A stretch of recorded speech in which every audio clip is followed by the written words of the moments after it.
42. Why the church become nag-increase? Because there's a sharing. Hindi lamang sharing in material, kundi sharing in spiritual. Ang sinabi ko rito, nagdagdag ako para mas, for me, para mas maganda yung, for me, mas maganda yung ating pag-uusapan. Tama yung sinabi ni Joey, this is for Thanksgiving, pero may dinagdag ako. Di ba? Di ba? I think what pattern did Jesus set in this regard, according to the verses, is Thanksgiving. Because the next Thanksgiving question is for what are you doing to give thanks? Kasi we have to stick on the pattern. We have, and that's why I stick to the pattern, and also, hindi naman siguro masama, hindi naman siguro masama na magdadagdag tayo na andun pa rin tayo sa pinag-aaralan. Kasi ang sa akin, gusto ko, may idadagdag ako na hindi naman siguro makakontradict. Tulad ni sinabi ko, sa 23, sa verse 30 ng Luke 24, when he was in the table with them, he took bread and gave thanks and broke it and began to give it to them. Thanksgiving. Pero sa akin, ano pang pwede nating makitang isang lesson sa atin? We have to do the sharing. We have to be generous. We have to do the koinonia, which is the fellowship. Siguro okay lang yun na minsan i-deepen natin. Sabi ko, hindi ko naman sinabing yung turo is malalim. Hindi malalim, dinagdagan ko lang siya. Dinagdagan para mas lumalim na maiintindihan pa rin. Di ba? Parang sinabing, I am the water. So if you want to be thirsty, you can drink me. So anong ibig sabihin nun? Lumapit tayo, di tayo mauwaw. Pero kung titingnan natin what is water, pag-aaralan na naman natin, to be deeper na maintindihan pa rin natin. Kaya lang ang sa akin, Joey. Kasi may tanong siya. Oo. Kasi ka makunek. Kaya nga, sinabi ko, nagdagdag ako. Kasi the title is Give Thanks for Your Needs. Kaya lang, Tanong mo siya. Sinasabi, ano to No, he wants to connect it to the yeah. So bakit mo Pero binasa Kuya yun? explain why. Bakit mo binasa yung ano? Yung Kala ko may sagot ka. Help Kaya expand. Hindi nga makonect. I want to expand a little. So dito, I want to expand a little para mas sa akin, para mas maganda There's a ang question kasi dito. What pattern did Jesus set in sabi mo, his sabi mo, life? yeah, what pattern? That pattern is to give thanks in every circumstances. Pero sabi ko, may dinagdag ako. Sinagot ko naman what pattern? Give thanks. Ang sa akin pag give thanks, tapos na. Sa akin, meron akong konting ibit, konting footnotes tungkol doon. Di ba? Dinagdag ko lang siya. Hindi ko yung sinabi niya sa akin, bukod sa give thanks, gusto kong palagasin niyo sa Last Supper na mag-fellowship lang, hindi lang basta kakain. Yeah, kasi nga we were talking about Christian growth, we're talking about yung parang pinalalim ko ng konti na at least maintindihan. Yun yung nakuha ko sa kanya. Yeah, isip ko na kasi repetition. Di ba? Sa akin yun. Kasi pag nagtuturo ako, pag na, ano na, okay na kasi parang redundant. So okay na. Turo. Natapit na naman. Redundancy. But where is the pattern? Yeah, that was like, wait, The pattern is to give thanks. he's just waiting. Pattern is to do it step by step. So you don't need to skip. So we stick No, to hindi ako nag-skip. Siguro na ilagay ko lang yung pattern. Kasi yung give thanks sa pangalawa pa yun eh. Yung una hindi naman give thanks yung sinasabi ni Jesus dun eh. Sabi niya, tanggapin Just mo. take the body, right? Diba? Yeah. Tanggapin nyo. Take it. Take it. Take My eat. body. Ano yung isa? Take it. No, drink Take later it on. and eat it. Eat it. Okay, so in every blessing ng Lord, you have to take it. We have to give thanks. We have to, it doesn't matter if that's sa tuyo, if that's sa lechon, if this, in everything, give thanks. Pero, ang sa akin, may dinagdag ako, Okay. may dinagdag ako para sa akin is,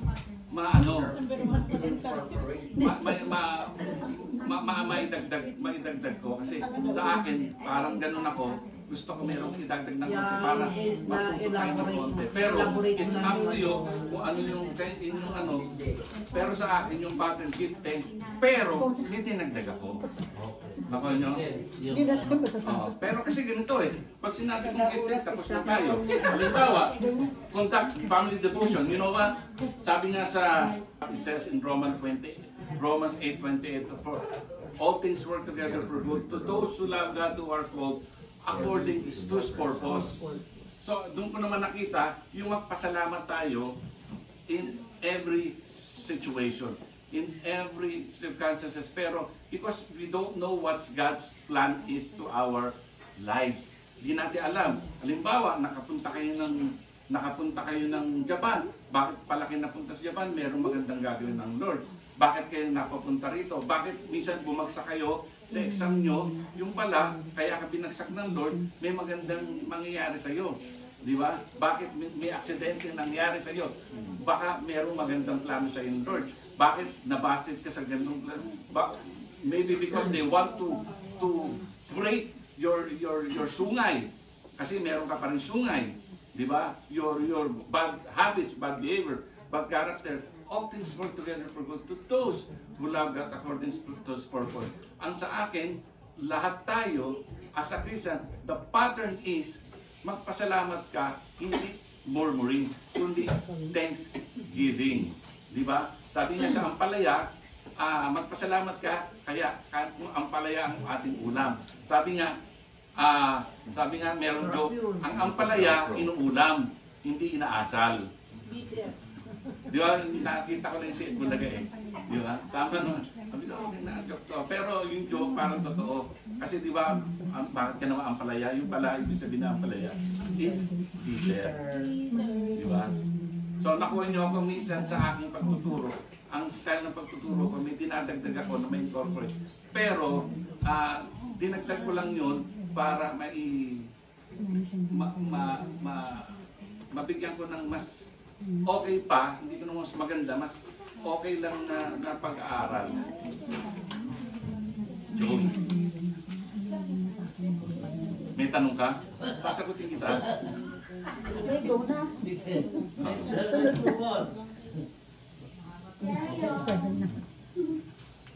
Okay, conduct family devotion. Ephesians 6:4.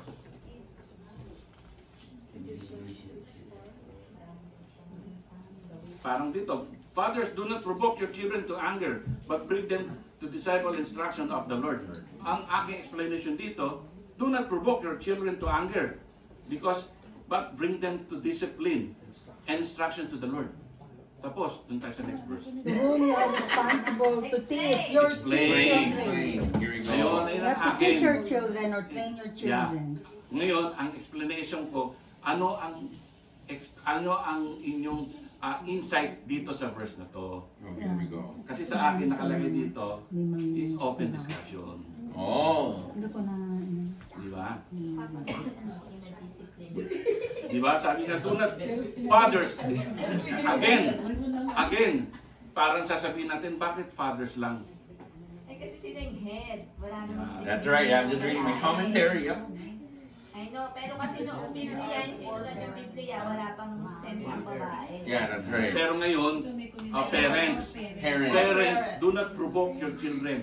Parang minsan nakita natin, it's an ouch for us na on this verse. Sometimes it's an ouch where sometimes we are this kind of person, this kind of parents na minsan ginagawa natin, pinoprovoke natin. In what way do we provoke our children, if there is? So what is the insight of this? Sabi nga sa Ephesians, to whom you are responsible to teach the word. Your children. Why? Why? How? Explain. Yun na lang. Di ba? Paano mo i-express sa iba kung hindi mo turo sa sarili? Like you have to start from your own house before you can proceed. Pero hindi yun ang nangyari. Sabi nga nila, di ba, like, sa house, ang parents is the first teacher. Yeah. When they go out, and then sa bahay mo nila tutunan lahat. everything from Yes, I believe. I remember, ito na naman sa isang show, meron nagsabi, kapag yung bata, if the kids has too much talent, the question is, who's that kid? No. Kaninong anak yan? Di ba? Scotland will say about when some kids is performing nice, is doing good. They never say who's that kid. They always ask who's parent. Who's that? Di ba? Di ba? You agree? Who belongs that kid? Who's the parent of that kid? Di ba? Kasi minsan doon yung makikita, oh anak pala ni ano yun, ni Michelle yan. Kaya pala eh. Di ba? Kaya pala ano pala eh. Kaya pala maldita. Oh, meron siya. Minsan ganun pa rin. Kuya, Yeah. maybe in Canadian culture, it's not the same. Yes. Maybe we can ask her. Yeah, that's why. That's the way you say, you know, you can't be the father, he's smart, you know, something like that. It's kasi, oh, that's my son. So you're proud, you know? Who's the father of the, who's the man? It's me. My name is Scott. You're proud, right? So minsan, in general, ganun parang, pero may mga sinasabing, kanino bang anak to, di ba? Napakamaldita naman ito. Kaya pala eh. That's why the... And sometimes they're saying the parents didn't teach that kid well. When they see that the kid is not like or bad, yeah. There's also a saying again. Not only the kids that's been bad mouth, it's also the Parents. Fill in the blanks. You follow, guys. There's no bad kids. There's only bad Teacher. Hindi rin. No, hindi nga sabi ko eh. Kayo naman ano. Kasi minsan, Or parenting is what I'll say, not parents. kaya sabi ko, hindi laging ganon. No. Kasi minsan influence. Yeah. Di ba? Ang daming, I I remember, Ayaw nilang maging, yeah, that's why meron tinatawag na BI. Kaya nasisira yung tao pag influence. Pero, may mga times din na the fault is in the parents. Sometimes hindi. Sometimes it's depends on the situation. Kasi minsan naman ganito. The parent is very mabait, pero sometimes it's their fault. Bakit? They spoil it too much. Ganun pa rin. Maraming sagot. Yeah, there's a lot of factors. There's a Lot lot of of factors. factors. You cannot Meron stick din, on one pwede rin. answer. Jeff.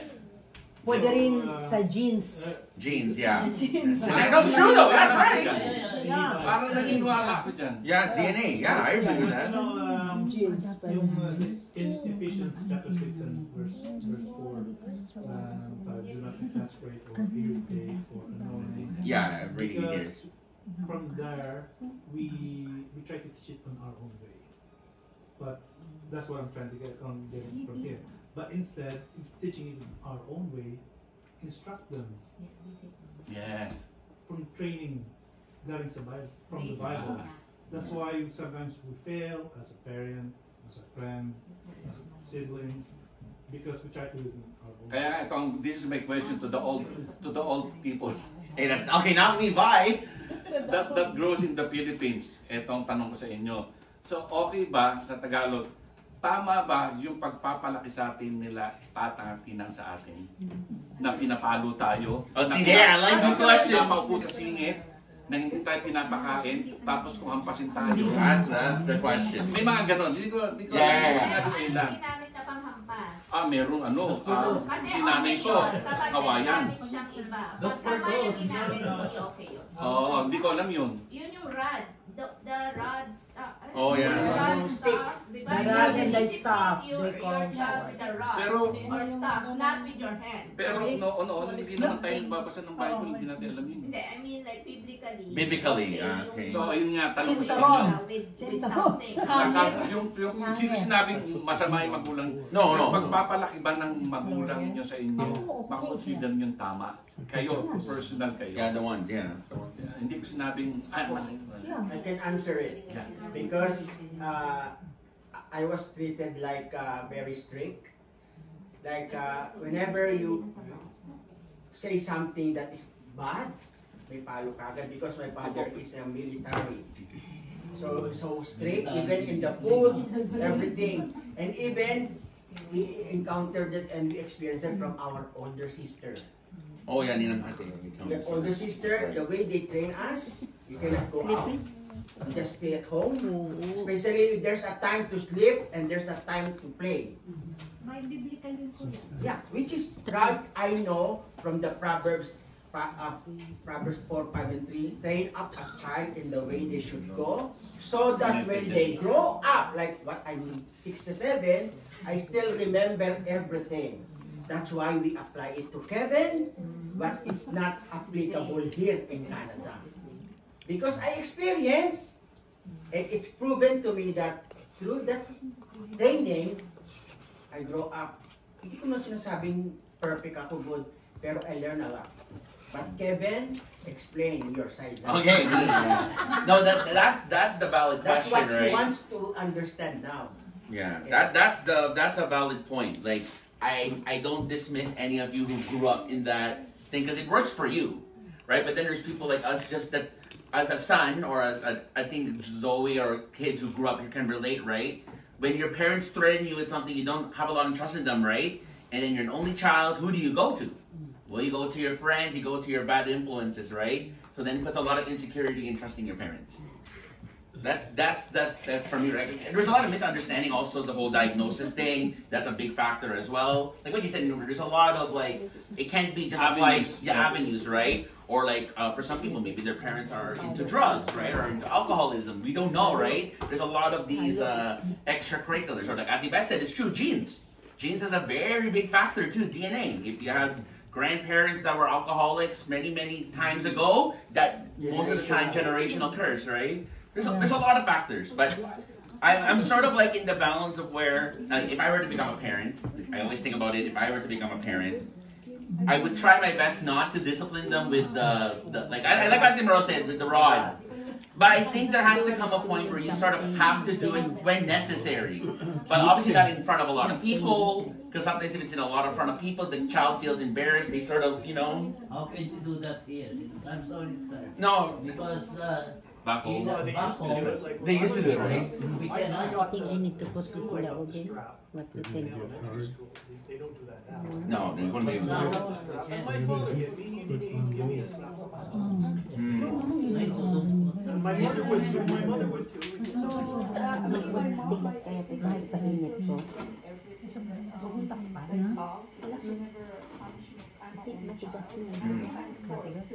Yeah, see, I come from Yoriana, right? So I can say that like when I was in high school or something, sometimes he does my assignments. Wow! She's a teacher. So Oh, I teach her patient teaching.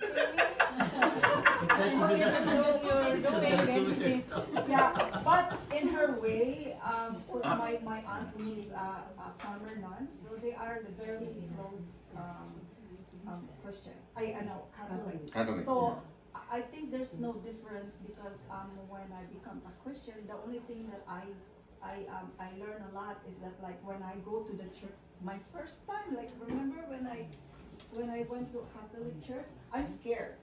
Because like I believe that like all those imams it's looking at me and it's scared. Because as a Christian we should not be like yeah, so that's every time. And then it's true because when I went to a place when I was a first Christian, and then I went to the house of my friend in Ohio, I have a very bad dreams. Oh. Wow. Yes, and even like with Ati There was a start. Oh, the one you told me, where I'm staying. And I have a friend too, and like Ati V, where I was like, oh, something's here, and there's also like a rosary or something. I'm very uncomfortable. Or even someone gave you a gift, right? Bad things. Like, so as like my mom is like as a Christian, as a Catholic, they taught me a lot of things. So and then I went to a Catholic school too, Consolation. So we always pray this novena. So but like in as a Koleala, we always say that like the fifth joyful mystery is the lost and found. So yeah, like that. But even though I learn a lot from being those Catholic. So maybe that's why, and then it's finding the right friend. Yeah. Yeah. It's like they say, like, you know, say feather flock together. Yeah. That's a good question, though, because the generation we're in now. That's a good question. Bernie brings up. How does it work for you now? When Joey said, you know, we able to do this in Philippines, but doesn't apply here, I don't think that's necessarily true. I believe that discipline is essential or needed regardless where you are in the world. It's just how you apply it and how you do it. Discipline, you need discipline for sure. Yeah. And also, a lot of the things that we're seeing around the world, or even in social media, where they said, you can't do this, you can't do that. But the thing is, what's behind them saying those things? Mm. Because now, in the Bible, it says, do not spare the rod. You need to discipline. But how do you discipline? Do it, yeah. Is the question. We need discipline for sure. We need to discipline our kids like that when we had our own discipline when we were young as well too. But the thing is, again, if we are to go back to Ephesians chapter 6 verse 4, maybe the way you discipline is not the way the Bible teaches the discipline. Because we're still trying to do it our own instruction. Yeah. I'll read my commentary here. So fathers are addressed because they represent the governmental head of the family on whom rests the responsibility of child discipline. Fathers are not to exasperate or provoke to anger their children by unreasonable demands, petty rules, or favoritism. Such actions cause children to become discouraged. Instead, fathers are to bring them up, that is, rear or nourish, provide for physical and spiritual needs, them in the training, including directing and correcting, training in righteousness, in God's discipline of believers, and instruction of the Lord. Children are to obey in the Lord, and parents are to train and instruct in the Lord. He is to be the center of their relationships and of their teaching and learning. So like what you said, yeah. Align it with what God wants.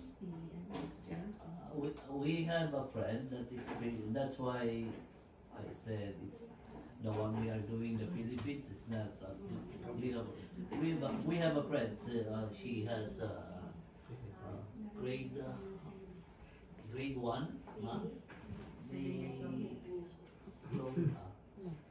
and she got hurt somewhere in shoulder. They investigate the Oh, for sure, I would investigate whether in the Philippines or I mean the teacher. Oh, yeah, sure. Because that should, but that should not be in the Philippines as well. That's No, not they don't care. Oh no, And they should. I mean, the teachers, well, as a parent, we can always depend there. No, this is my child, I'm the rule. You're out. I'm the one who's feeding here, provide everything. Here, you cannot say that.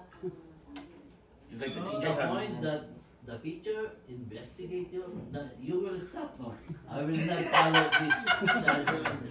I will not, even though you have to sometimes. But because of the culture or because of the system in the school, you will step, gagawin ko ba to o hindi? Because it will, I mean, it will cause you stress when they investigate. If they ask, so how's your dad? She always follows. He always follows me. Look, Zoe's laughing. You laughing, Zoe? The thing is, if someone just says follow, but there's nothing behind it, there's no explanation, that's a different story. Right. And we parents, we don't smack our children without any reason. But it's the thing that people do that. That's why. Okay, let's That's why go. there's investigations. Let's go to another People verses, do it for no other reason. That's why. which is connected pa rin. Don't worry, wait. Deuteronomy 6 to 7. Yeah, that's true. Si Jepot, Yeah, see, here we go. he told me right away that my teacher said that when you do something to me, I call 911. Yeah, see, they remember that, yeah. And then I told him, okay, you call 911, Yes. you're gonna have different parents. Yeah, my parents did the same thing. So, Ganun din sabi Kasi ko. actually, so this, Tumawag ka ng 911. Mawawala ka dito sa bahay.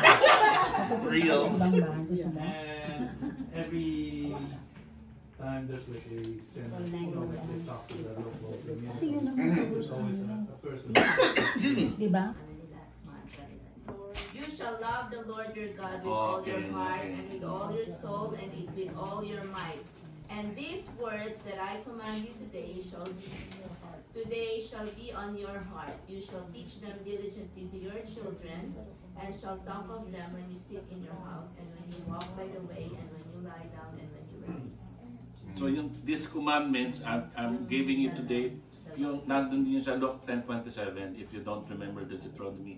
Love the Lord your God with all your heart, mind, soul, strength, and love your neighbor as you love yourself. Kung meron ka, kung kasama ba yun? Hindi. Okay. Sa Lord lang. Yeah. So ang tanong dito, what in essence in this passage saying about how to teach your children, Morose? Yeah, according dun sa words na yun, you shall love the Lord your God with all your heart. In what essence in this passage saying how to teach your children? Yung ano yun, oil? Essence oil? Nahalaga, tama ba? Hindi kasi pag may takot sa Diyos, di ba? Yun na yun eh, it encompasses all. If you teach your kids that to fear or like to love the Lord with all their heart, and or to fear with the Lord, it that's it. Like wala na. Like kung magkasala siya sa parents niya, may pananagutan. Alam nila na may pananagutan. Kaya nga Higher God. ang laki ng kagandahan. There's a good advantage if the parents is Christian, because they can flow that spirit, that character sa mga bata. Kasi as a parent, the children will follow their commander-in-chief, which is their parents. Kasi susunod sila eh. Lalo ng mga bata, hanggat bata, as long, while they're still young, you have to teach them according to what the Bible says. Diba? Sabi nga, diligently teach God's word to your children. Hanggat bata, kasi kapag, sabi nga, there's an old saying, I don't know if you agree, all dogs cannot you cannot raise an old dog. Yeah, you can't teach a dog. Which is tama naman. Ang daming mga We're not dogs. We're human. Yeah, it's just a figure speech, right? Yeah. ano na lang, old pig. They have to really project. Ayun, ibig sabihin, kasi nga, di ba, ang mga aso, the word is trick. They're connected always to tricks, yung mga aso. Hindi mo sinasabi, I give cat tricks. Parang aso, laging connected eh. Yung... In Exodus. Pero I believe, Going to Canaan. Pero nung nakaabot na sila, nakarating na sila sa Canaan, Promised Land, it takes 40 years. But that's already molded because new like a set of generations. we're talking about kids na kapag may parents kayo, you have to teach them. Pero don't limit ourselves, oh, my kids cannot teach anymore because they're already grown, they have their own belief, their own reasoning. I don't believe that because when we become Christian, we're already adult. Di ba? So, ganun pa man, don't limit na, ha? Oo, ang maganda ron, kailangan i-mold mo in the right pattern. Yes. In the right, while they're still young, do the right pattern. Yeah, because it's yes. Ayun ang easy pinag-uusapan to mold the kids. Pero sa mga may pagkakataon pa rin naman na pagbabago yan kasi there's nothing impossible with God. Jeff. Sabi tinatanong ni Stan, is he a lawyer? Sino lawyer? Point of correction. Or sobra ka sa lawyer. malapit na. If you were to go back to Deuteronomy chapter 6, verse 7, sabi ko, impress them on your children. What does it mean? It means to be a good example. It's a role model. Yes. Yeah, A that's role model. Kasi the word is impress. Yes, that's why when they ask what should you teach, you impress them. Be a good example. Set an example to them. So that like what we're doing right now, we're setting an example in Bible study. Like Zoe, Jace. and that was me growing up as well. Yeah. Parang ganito yung, They see us, Bible study. You know what? When they get older, Bible study. Yeah, same idea. parang ganito impress. Halimbawa, nagluluto na ito, pakita mo, oh anak, ganito magano, ganito magluto na ito, ipiplit ko, galing nga. Nagpapa-impress ka. Pero matutuwa sila. Hindi gano'n, pero that's yung para makuha natin yung the word impress. Di ba? Yung parang makita natin na, si tatay, paglaki ko, gusto ko rin maging pastor.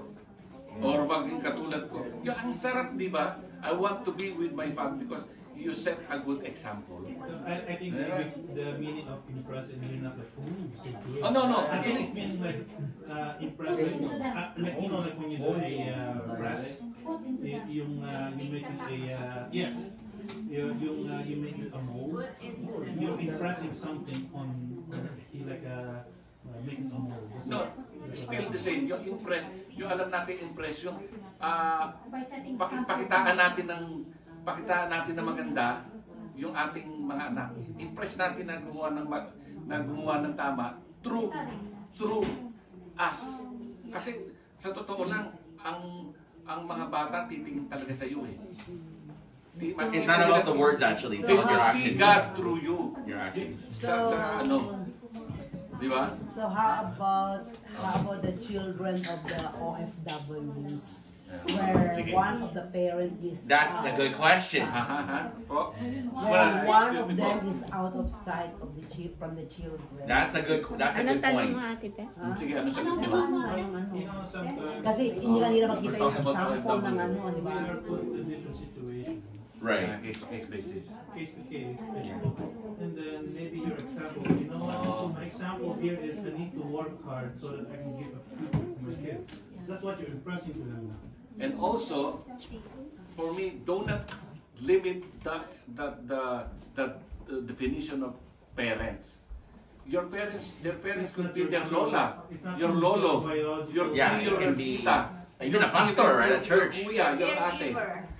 Di ba? Ayun Caretaker, yung yes. extended family mo na bakit si tatay, si nanay, kaya ako naging ganito. Kasi ano, sasabihin na, loko ka pala, may nagpapa-ano sa'yo eh.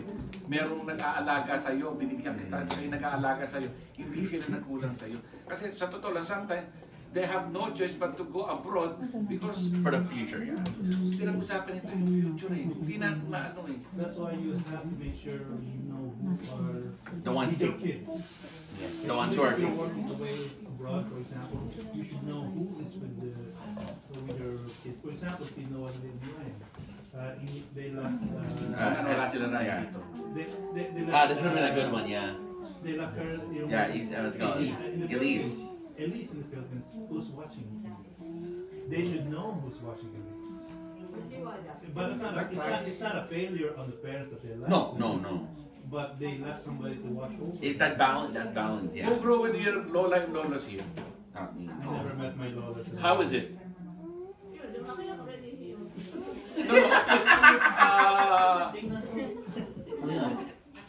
Civilized? Ako. Kayo. Di ba? Okay. Kayo na, kayo lang. Yeah. Okay, kasi maraming avenues Walang again. tatay, walang nanay. About the ultimate question, Yeah, you've been, yeah. OFW parents. Well, while it is true that we cannot blame us, we ourselves experience that.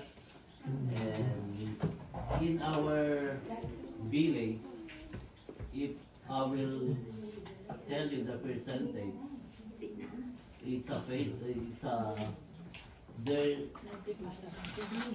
the bad effect is really, It's manifest. yeah, the bad effect of the absent of the parents is either the father or the mother, there is a bad effect. And if I will tell you, in our There's a negative. it's 90 to 95%. Wow. Their children are lost. But it depends upon the age. Then I have a question kasi parang nagkaka-relate tayo kay Ate Beth kasi actually Kasi Ate Beth nandito yung nagtanong panganay niya. Kasi Kasi There we ito go, panganay Ate niya Beth. she can testify For what how- happened to her. for how many years my mom is in outside abroad, right? Abroad, yeah. As an OFW, overseas Filipino worker. For us, we learn how to be independent.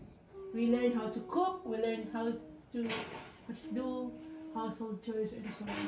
Mm-hmm. Pero yung nga, gaya nga ng sinabi nila, depends naman yun sa mga anak eh. Kung gugustuhin nilang mag-asawa ng maaga, gugustuhin na. Kasi hindi naman yun, hindi naman yung ibig sabihin. Kasi may mga times kasi minsan sinisisi nila yung they blame mother or they blame their parents outside abroad, right? Yeah. For being, Which is, early pregnancy, whatever, kung nagpariwara sila. Pero, hindi yun eh. Kasi, nasa sa atin naman yun eh. We have a choice, yeah. Yeah, we have a choice, right? Dito papasok ngayon, sinabi ni Jeff kanina, yung titignan mo kung sino, ikaw ba nagsabi nun? Kung sino yung Who you're gonna trust it who with. you're gonna trust. Diba? Which is sometimes, it's hard. Sometimes, what if you have no choice? And then you need to go abroad because you need, the word is you need to. And you also think about the future, right? But sometimes mahirap din yung ipagkatiwala mo sa mga ibang tao ba? Even your own family, right? Yeah, Even your own family. family, Yeah. di ba? Na hindi mo alam kung ano na nangyayari. Their intention. In their intention. Kung inaabuso ba yung iniiwan yung ganun. Yeah, It's a hard. There's a lot of bad Many answers. experiences, stories, which is case. May Ate Michelle too, Pero- actually, right? In my case naman, ang mahirap kasi, di ba iniwan ko mga 5 years ako sa Hong Kong din, dito din. So ngayon ko lang sila nakasama.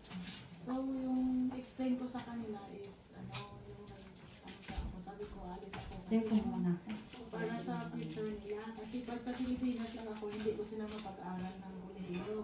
So, inano ko talaga yun. So, yung inano nila na, yung sa akin, magbibigay ko sila ng bright or good future someday. So, yung ano naman, ang case ko is, ano sila, hingi-hingi. So, yung ibinaba ko sa akin is, yung Parang sinusumbatan. sabi mo, mag-a-abroad ka kasi para mabigay mo yung mga... Oh, sure. So, it's very hard para sa akin The kasi character ako, and the behavior. yeah, ganun. Tapos yung pinapaaral mo, gastos ka na kung saang university.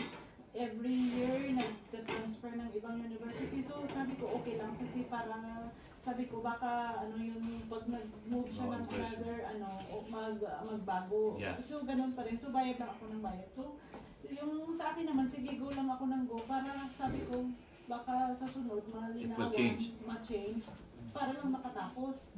Yung ko sabi ko parang hindi na talaga tapos yun sa hirap sabi ko gusto ko talaga sila na makakita dito kasama kami.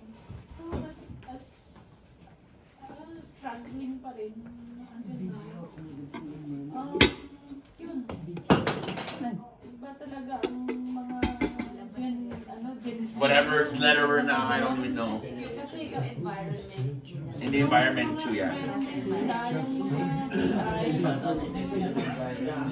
In social media, access to the electronics. Even the respect wala. Tapos, gadget. Yeah. Wala nang ulo, yung gabi, araw, gabi. So, Yeah, there's also that. Yeah. yung kino-compare nila yung, sabi ko, hindi lang naman naman ang daming mga OFW na parents na yung mga bata nila They were, yeah. but they still respect to their mom, they love like yung sa akin talaga iba yung minsan nilolunok ko na lang yung okay lang ako gano'n pero deep inside for all those problems that we have heard tonight, I think there's one thing that we need to stand up. You know what? Just stick to the Lord. Kasi God is in control of everything. Basta as a parents, pakita natin yon. Kasi it happened to us. Nagkaroon kami ng malaking problema. Kasi si Kevin, pinanganak siya from the very start, nakakasama sa Bible study. That is one thing na mapakikita. Tama sinasabi ni Jeff. Kailangan, you need to cover them. Kung baka isama niyo talaga sila sa lahat ng... Kasi yung mga narinig nila, kanta, mga ano, magpe-penetrate. Yeah, even for Jepo, right? Even for Jepo too, right? Magpe-penetrate yun, then it will be lifestyle na nila. They will, kumbaga, hahanap-hanapin nila yun.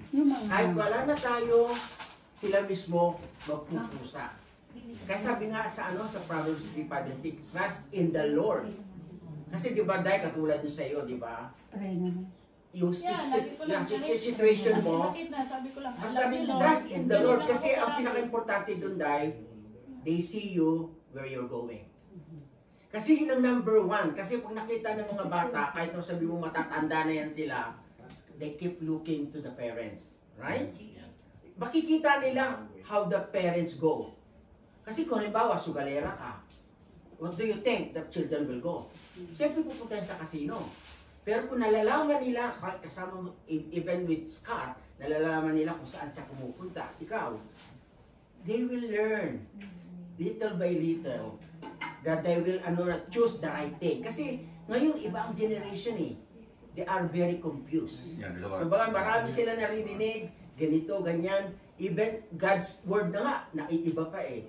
Pero as a parents, we need to stick kung ano yung ating pananampalataya. Kasi hindi na natin makukontrol. We are out of control, but God is in control. That's the dapat yun ang maging motivation natin. Hindi mo natin nakakasama yung mga pamilya natin o yung mga anak natin. Kasi iba-iba, katulad namin, si Kevin nakakasama namin kahit saan yan. Kasi, kumbaga iba. Kaya pala lang Sabado? No, but then there's also, kasi may sarili na siya ngayon, hindi katulad before, talagang lahat ng I'm with them. I'm with them. Pero ngayon may sarili na siya. Di ba na ano niya, na level up niya na? Now he's stand by his own self. No, iniwan na namin siya, he can stand. The same thing kay Zoe, kay JM, di ba? Kasi napalaki natin sila. Brother Ray, the chick is now an eagle. Kumbaga ang ano natin doon dahil, don't lose, Agila Dipad. Di ba sabi nga, don't lose hope. Just give it to God, and God is in control. But like when you said, Angela, I'm always sitting with my parents. I could easily go. Like, totoo yun kasi you could see that, kunyari, every Sunday, tatlo pa rin kayo, unlike for the other family na yung after na naging 18, whatever. 18, only the husband and the wife go to church. Bakala na yung anak. But then if you mold them right from the very start, hanap-hanapin. Pero sabi ko nga, case by case, right? Case by case, yung mga iba, huwag tayong mawalan naman ng pag-asa. Meron pa rin Diyos na magbibigay ng pagbabago sa pamilya natin in His time, in His way. Anyway, it is His will that everybody will see. Sana, alis na tayo eh. It doesn't happen, hindi man namin experience na mag-iwalay kami sa anak. But as I heard sa mga OFW, sa mga kasama ko before, it's that you are still in the adjustment period. It doesn't happen in a day, in a year. Overnight, yeah. Sometimes, it doesn't happen overnight. It takes time kasi matagal kang nawala sa kanila. Even though you are like doing conversation on phone, but it's still different. It doesn't. You don't need to make up those time, those years na wala. Hindi mo yan make upan. Pero ang ano mo lang na this is what can you do for now? Today, what you can do it your best. And they may not like hear you or listen, but they will see what you are doing. In some points, God will going to like touch them because you cannot really change. Only God can change. They will come into you can only do maturity. so much, right? the best thing is to pray. And try to influence. Lalo na kunyari, yung sa they've been away for a long time, now they are old. Hindi natin alam during those times sometimes marami silang isip, marami tinanim sa puso. Yes. Mahirap alisin yun. Mahirap, So, mahirap ang alisin pwede yan. lang natin gawin siguro doon, pray talaga. Yeah. Pray and give examples. Like, And continue to be a good influence to them and a good example. Tsaka hindi din siguro maganda yung sinasabi ng mga iba, anak, babawi na lang ako sa'yo. That's not good. Yung bakit ka babawi? you did Show to them who you are. Ulit. Again. Kasi yung nakikita ko sa mga anak, babawi ako, babawi. Yung word kasing babawi, It's like flashing hindi mo back. dapat sasabihin sa anak na babawi ako eh. Yeah. Bakit nagkulang ka ba? Yeah. You already showed to them. You are not here kung nagkulang ako sa'yo. Tapos sinasabi pa, Rachel. Yeah. Range. Hindi, dapat talaga dahil para sa akin, every one of us, huwag tayo magsasalita na parang mga ngako ka sa... Kasi mag-expect yun. Yeah. Right? More than what you More. Do what you can do for them and leave it to God, the rest. Okay. Okay, last one. Finish it up, Ninong Bernie. Ikakat ko na kasi marami pa. Ano nyo na lang. Ako nagkakat ako, I cannot finish it. Para lang for the sake na matapos lang. Okay. Sino lang magtuturo sa next Sunday, ituro nyo na lang. Sukat na tayo kasi lang. Actually, the next Sunday, Ha? Just go over. Just go over it. Let's go through it. That's one. Just read it and then no discussion. Okay, Acts 20 verse 7. Ako na lang magsasalita. Yeah, you just. On the first day of the week, when we were gathered together to break bread, Paul talked with them, intending to depart on the next day, and he prolonged his speech until morning. Nag-preach si Paul dito. Pastor Mark, Paul talk is about that. preaching, and people are very interested in Paul's teaching. It means that there's a Bible study, and then they found out that the Bible study is really important for us, for them to grow up, para lumago ka spiritually. So the thing is, sa Acts 20, they do apply the importance of gathering or we call Sunday worship or Bible study. Pinakita rito yung halaga ng Bible teaching, Bible study, or Sunday worship, which is here. We should iba kasi ang ano sa Old Testament before. Now, we can say we have to, in order to grow up, we need to attend regularly. But it depends. As pati ako, lagi ako, every other weekend lang ako. Kasi may pasok talaga ako. Hard for you to attend. Hard for me to. Kaya It's okay, it's sa understandable. kabila, hindi ako nakaka-attend ng prayer meeting. Kaya, pera ako. Walang barbecue. Pero, no Pastor Matt either. The thing is, you have to, offline. The thing is, you have to make sure that the Bible study is important to you.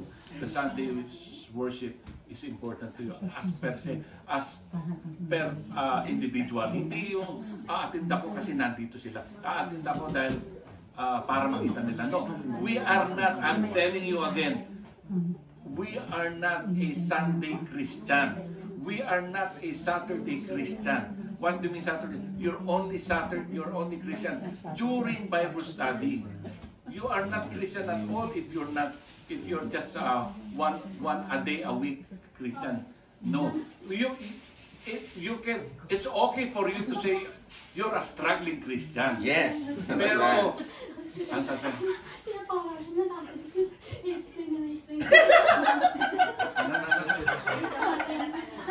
gusto mo na kita. Sabi. Oh, yan. So, ang importance, makita natin yung halaga ng Bible study. Kaya nga, tapos sa pag-aaral ng Bible study, make sure yung pag-aaralan natin is yung in the right path. Maraming mga nagtuturo, maraming mga teaching na akala natin tama yung para it's wrong. It's wrong. So, kaya nga may mga question and answer, may mga nagtuturo din na may nakukuhang value. Yung value sa tinuturuan niya kasi Bible study is not only me or as a nagtuturo, kundi open discussion. I feed you, you all feed me. Ang dami. Di ba? Feeding each other. Di ba? Ang dami kong natutunan. Kaya sabi ko, kaya inalagay ko itong open discussion. Ibig sabihin, hindi ko masyado alam, bigay ko sa inyo, alam ko na. Huwag mo na lalagyan. Okay. Ano sana? Titus 3:1. Okay. The saying is trustworthy, and every time. This is trustworthy saying, and I want you to stress this thing so that those who have trusted in God may be careful to devote themselves in doing what is good. These things are excellent and profitable to everyone. Ano yun? Titus 3:8. 3:1 ba tayo? Sorry. 3:1, 3:8, saka 3:4. Nawala yung 3:1 ko. Ano sabi sa 3:1? No, pakibasa. Nabura yung 3:1 ko. Titus 3:1 ba? Sorry. 3:1, 3:8, saka 3:4. Titus, nawala nga Titus 3:1 ko. Remind the people to be subject to rulers and authorities. Dito na naman tayo magtatagal. Sa kalagay ko naman dito. Let's go straight to the point. Open discussion. The thing is, hindi ako sumagot. Nakalagay dito, open discussion. Hindi ko sinagot. Sa akin, ito. Sabi ko, that's it. Follow the authority. Which authority? There are some authority. The pastor, the Bible study group, the parents, marami. Even the government. Pero pinag-usapan dito yung the government itself. Yes. The government, the There's different levels of authority. yeah, marami dito. Hindi kaya sabi ko dito, para bawa, etong, ano to, yung sin that cannot be forgiven. Unforgivable. Oh, yes. Di ba? There's so many, yeah. Di ba? So ako, may alam ako pero hindi ko muna kasi masyadong maano siya. Sinasabi ko lang, be careful of what put in your mind or in your heart. Kung hindi mo kaya, wag muna. Wag muna. Hindi naman ibig sabihin, hindi ka na productive. Wag muna. Yung kailangan lang muna. One at a time. Di ba? Tapos, is there anything else? No more. No more. Titus 3:14. People must learn to devote themselves to doing what is good in order to provide for urgent needs and not to live productive lives. Titus 3:14. What should you learn to do as not to be unfruitful? What should you learn to do so as not to be unfruitful? What is good? Our devote people themselves to doing what is good. Good. Okay. In order to provide for urgent needs and not to live unproductive life. So, ang ano rito, merong productive, merong unproductive. Ano yung mga unproductive pattern, habit natin na makasira sa ating pananampalataya? Marami yan. In our workplace, in our family, in our church, in our government, in everything. Ano yung mga unproductive natin na i-avoid natin para hindi in order not to destroy our faith. Sabi nga, always be cautious, always be careful in everything that you insert in yourself. Sabihin na in your mind. So kaya kailangan Bible study is important, self-study is important. Also, sabi nga, sinabi nga niya, mag-test mo si Kevin. Now, he's an eagle that can fly but on his own. So, doon lang tayo, tinapos na natin. 10 years later, So, 10,000 years later.